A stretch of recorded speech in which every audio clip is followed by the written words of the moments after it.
4 years and counting was the time I was waiting for these characters since I joined the game, and our requests have finally been heard. Blackbeard version 2 with double fruit and double the flavor has arrived in the game as a dark attacker that can be transformed into a light attacker. And before you build him, you always have to know how the stats are going first in relation to the other ones. In this case, we'll notice that HP is really quite high. Now, in attack perspective, because obviously he is an aggressive attacker, it's also in a fairly high position. And when talking about the defense, we have to go quite down because realize he is the extreme attacker with the least defense in the whole game. HP and attack will be what he has the most and will be needed when building medals. About skills, he will have 2 normals and let's say 2 evolved skills. The first skill is the Dark Attraction and the Gura. This will have a tremendous range to pull in some enemies to your position and immediately attack them with the Tremble Fist. This will do a 50% increased damage against power users and leaving them trembling for 5 seconds. In the second skill, with the powers of the Gura, you will raise your hand into the sky, becoming invincible during that time, doing damage around yourself while applying tremor. And if it was not possible, then you will knock back your enemies. This will create a stone barrier in front of you that will last 15 seconds, having 150% of your maximum HP.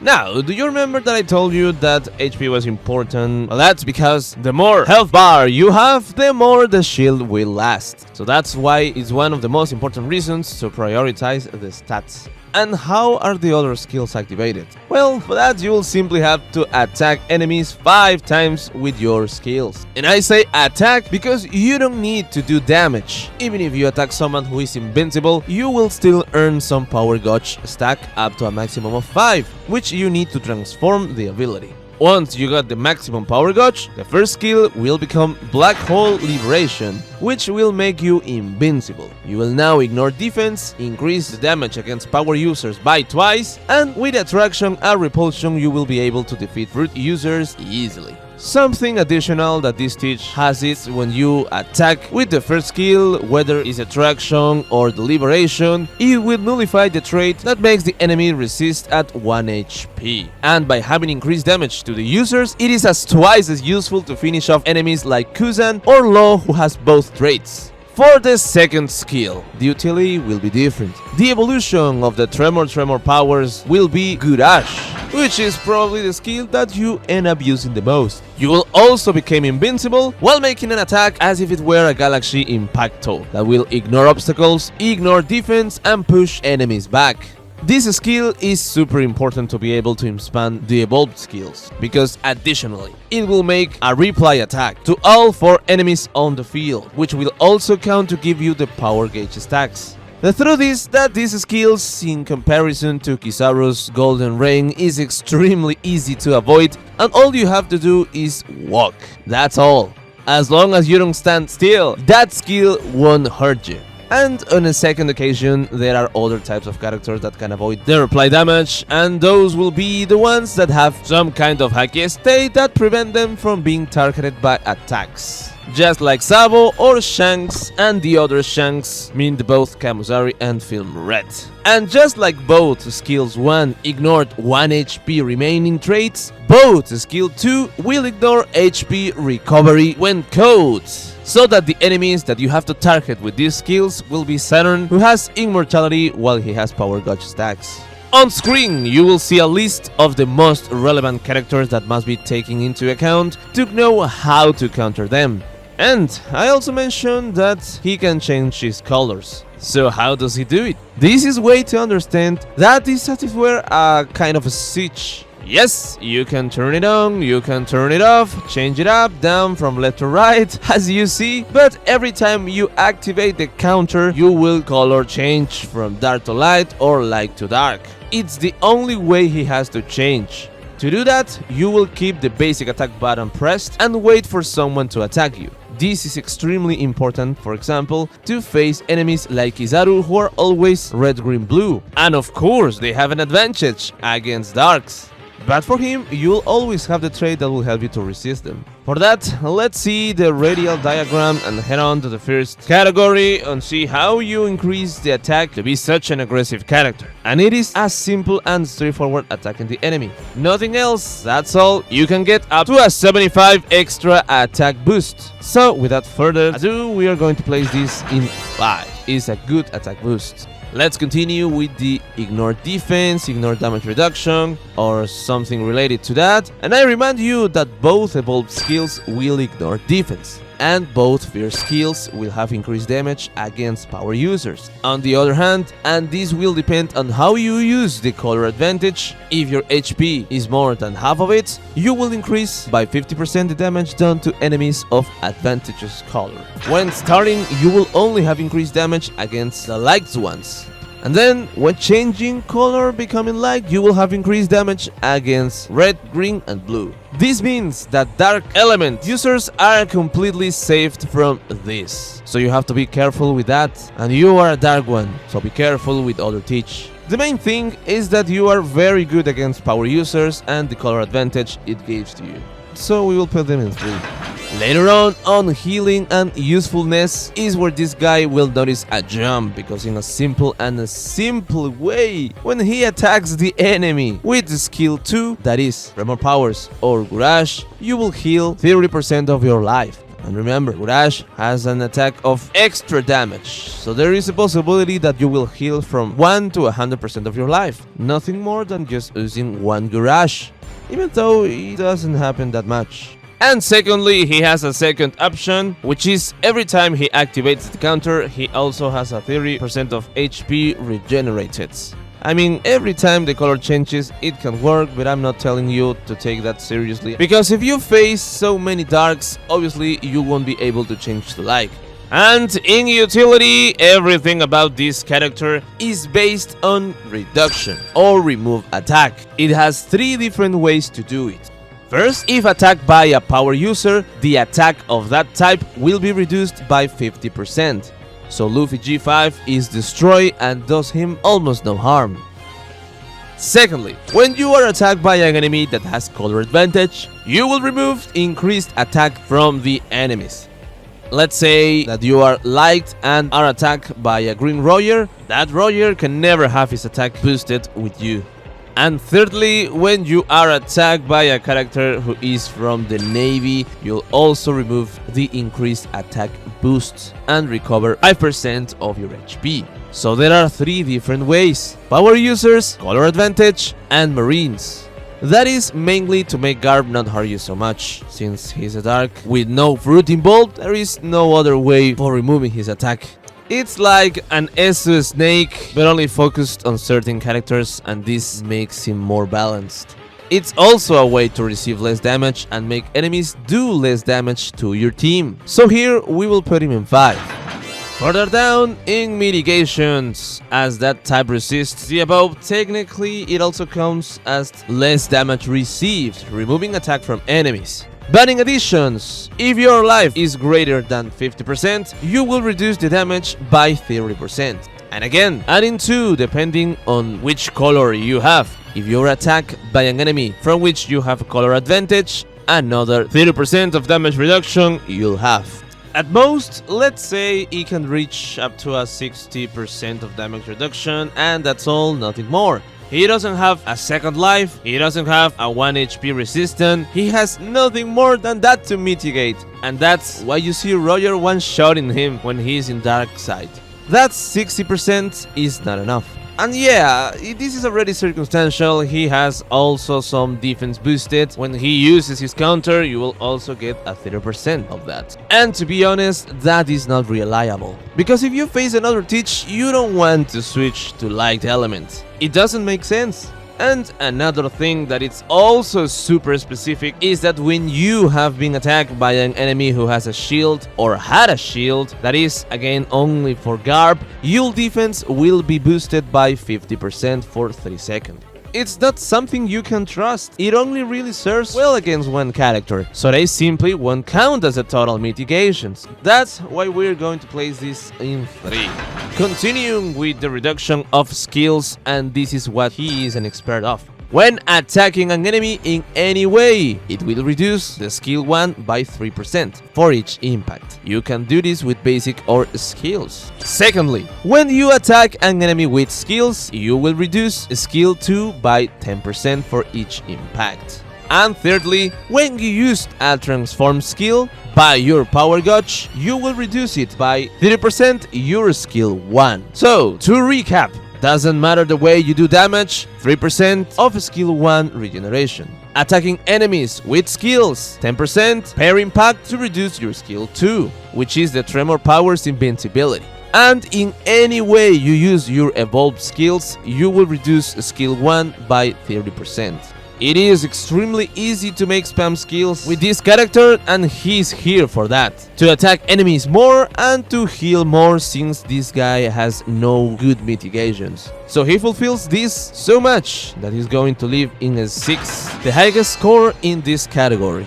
Later on, the states, knockbacks, well, he has skills that knockbacks the enemy. The first evolved skill and both second skills will do that. And in terms of effects, the first attraction skill will place a tremor, and the second tremor skill, the tremor powers, will also place a barrier and apply tremor. Again, in his skills, he has everything. But if you want a little more, if he activates the counter, you'll also knock the enemies back. So again, we will leave this in 6 because he fulfills it excellent. And about stagger nullifications, this is really simple and easy. When his HP is above 50%, he'll get that immediately. He doesn't have any knockdown or knockback resistance, and if some effects are inflicted to him, he can reduce them by 80%. That's why he's going to leave him in 3.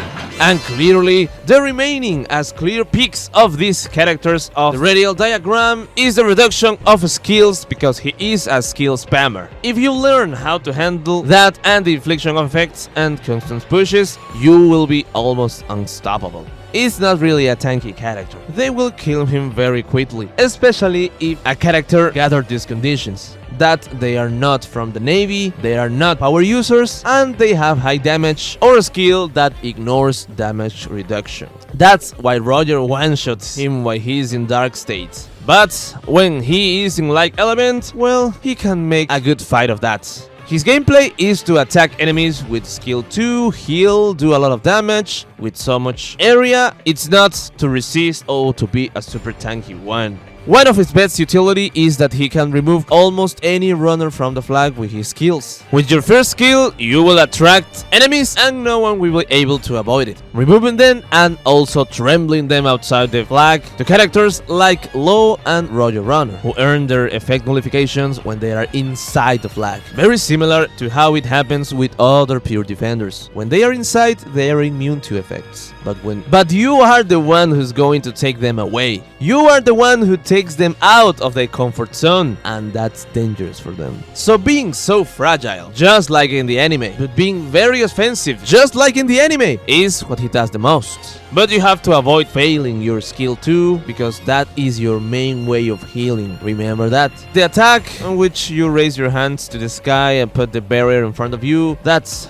the one that is really important and should not fail. Skill 2 is really obvious, because skill 1 is really auto-regenerated by his traits. And what better we have than the Kid and Low set? It has a double tag skill 2, being Warlord and Kid Pirates. We will also use Punk Hazard Low, that when defeating an enemy, you will be reduced your skill 2 by 8%. This will complete also Hard Pirates, that will give you damage reduction if you're alone in the treasure area by 7%. To complete this, the trio medal will be Killer Event Medal from Wano. But why? I'll explain. His unique trait gives us a 5% of damage reduction when our HP is above 70%. Teach is a special healer, but not a resistant one, so a little more of reduction will not hurt him. He also has Kid Pirates and Land of Wano. It also has Wars Generation, feeling triple, giving us a 10% of increased damage. For Hard Pirates, 7 plus 5% of Killer, we have up to a 12 damage reduction.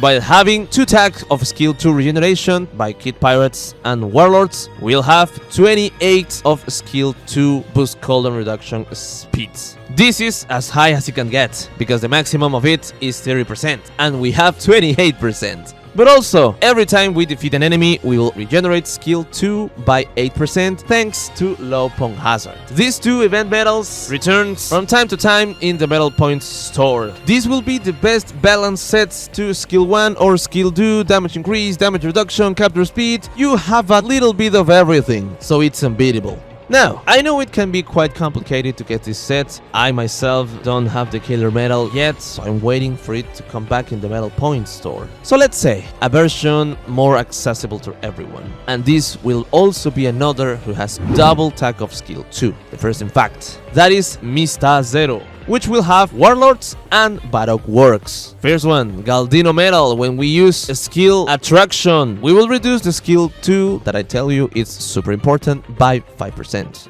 Now, one more Warlord will be missing, and that is up to you. As right now there is an event medal, the 4 Emperors Blackbeard, that will give us a 5% of color advantage, damage against, and it's obviously a Warlord too. I would recommend you to go this one. With this, we will also reach a 28% of skill 2, but unfortunately we don't have a skill 1 tag, and no damage increase too. He gives a little increase in damage, the Teach event medal, and that's it. If you have the opportunity to build the other one, the first one, that will work better. If you still no longer have any of these medals, the only thing I ask you is that you try to put together a medal set with triple tag of skill 2. Whether you use Luffy's, whether you use Kaido's or Big Mom's, or whatever you're going to use, be sure to have a triple tag of skill 2.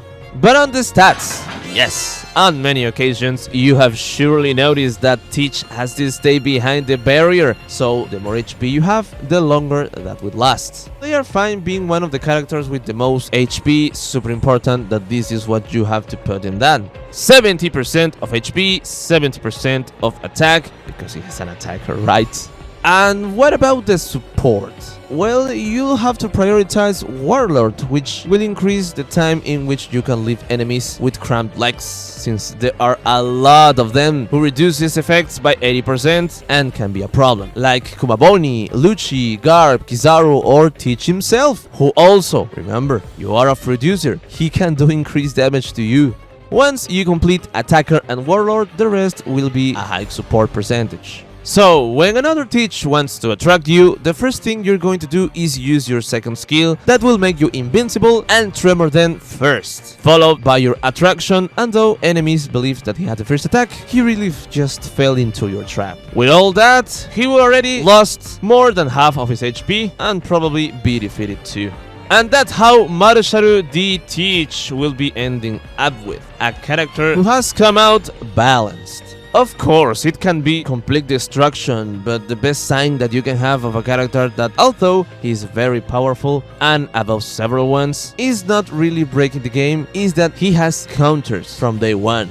Just like happened to Saturn or Kuzan, that despite being super good or what they do, they always had a counter in sight, who could one-shot them or put them in trouble. One of the best advices I can give you with him is that when there is barely one Teach in the enemy and the other one Kizaru's, Luffy's, the best way would be to change to light color. You do already great against Luffy. It doesn't give you really that much of a problem. You really need to resist against Kizaru, Roger, Kumaboni to make that color change look like a different character. In terms of mitigations and damage, of course. So how you use it will depend on how you good are at controlling your aggressiveness and your healing in the battlefield. But well, I'd love to know your opinion about this new character. I think I'm waiting a lot, and fortunately it has come out with your gems. I hope you do well too. If this video really helped, please don't forget to leave a comment, a subscription, a like, or a share. That this will help a lot to this recently created channel. My name is Hit2U, and with me it'll be until next time. Adios.